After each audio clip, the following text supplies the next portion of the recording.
If I had to start from scratch with zero cybersecurity experience, and that is no degree, no connections, no certifications, etc., these are the things I would do to land my first ever job step by step. I'm going to break this video down into 5 different steps. Step number 1 is choose a specific domain within cybersecurity. Now, if you don't know this, but cybersecurity is a pretty huge domain with a lot of sub-domains that fall under it. You can't just say, I want a job in cybersecurity. Rather, you need to focus on one specific domain and target a role in that domain only. For example, you've got roles like SOC Analyst, GRC Analyst, Network Security Engineers, Application Security Engineers, etc. What you do is you choose a domain that you want to get into, pick a lane and try and hit the maximum speed within that lane. What I mean by this is pick a domain and try and master that. One of the fastest entry into cybersecurity is by being a SOC Analyst. SOC Analysts are also of different tiers. You've got tier 1, tier 2, tier 3, etc. Tier 1 generally are the junior SOC Analysts, and you can definitely try and target that specific role. Other than this, if you, let's say for example, don't have any technical knowledge and rather like more of compliance and regulations and all of that stuff, you can then look at GRC, which is governance, risk and compliance, and try and get a junior GRC analyst role, which is probably a lot easier than getting into some of the core technical domains of cybersecurity like network security or penetration testing, etc. So step 1 is pretty simple and straightforward. That is, pick a domain and try and get into that domain and master that specific domain. Step number 2 is skill up, but don't just do it via the expensive route.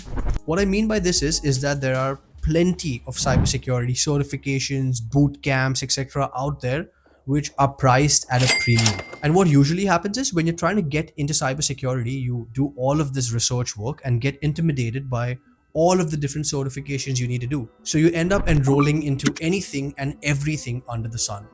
That's exactly what you don't have to do.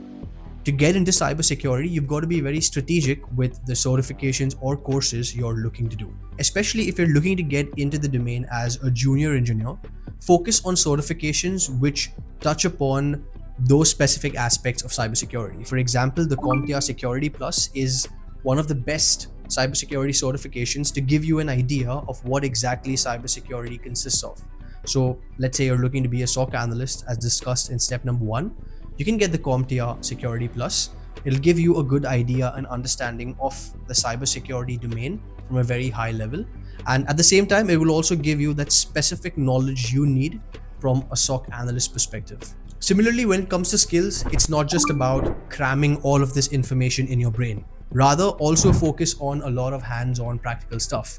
For this, you can refer to HackTheBox or TryHackMe. They've got a lot of hands-on practical labs that you can practice from time to time.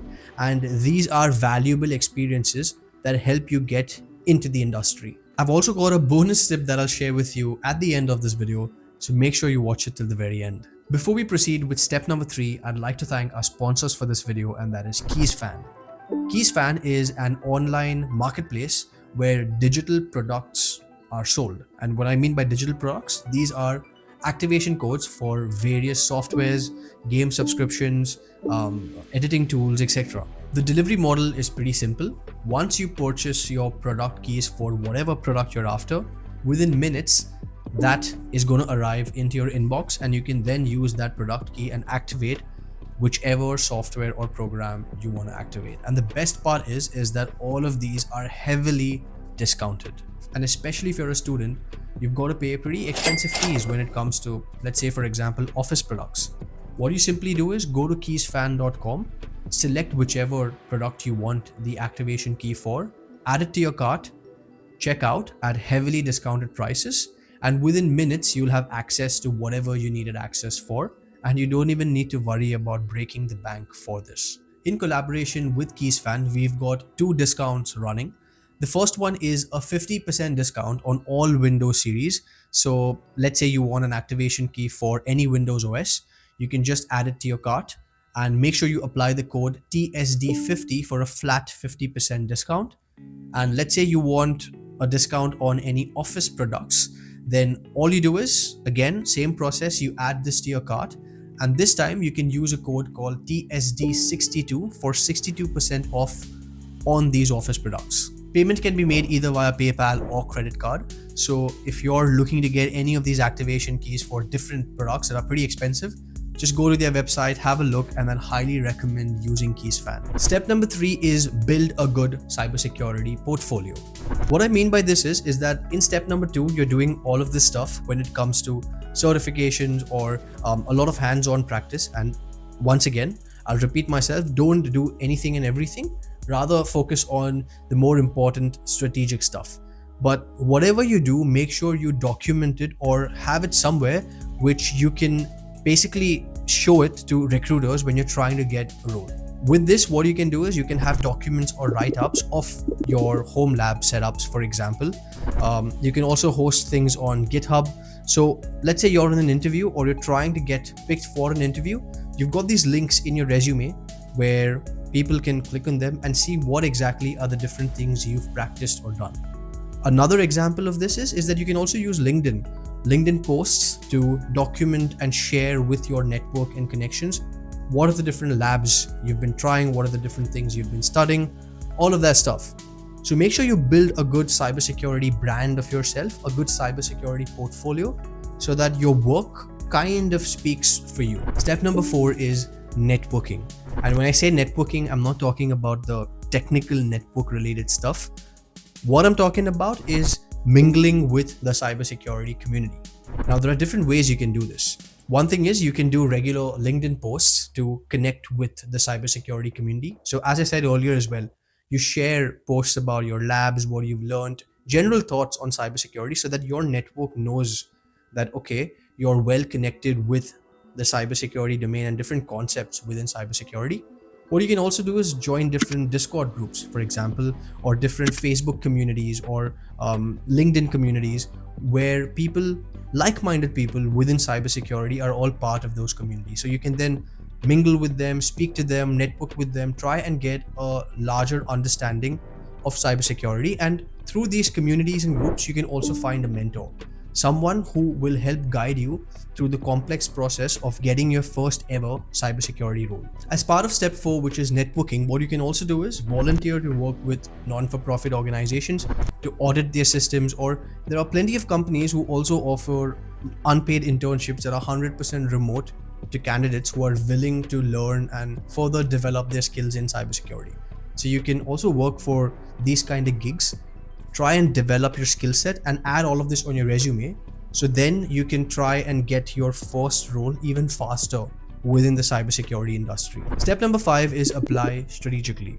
Target the top cybersecurity companies that you want to work for, but at the same time, there are plenty of smaller to medium-sized cybersecurity organizations.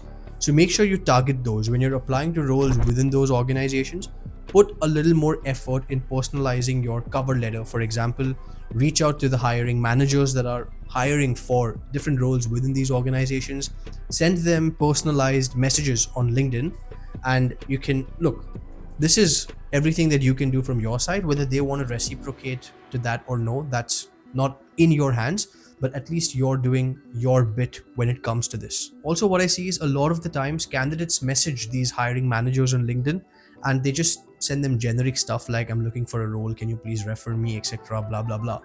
Rather, all of the different labs and stuff that you've done, your hands-on stuff, which I spoke about building a cybersecurity portfolio, you can send these links to the hiring manager so that you're also showing them evidence of the work that you've done. At the same time, don't turn your heads away from the more junior level help desk roles, because sometimes what happens is that's your official entry into the industry, and once you get in, you can then further branch out into different cybersecurity domains. And that's exactly what I did as well.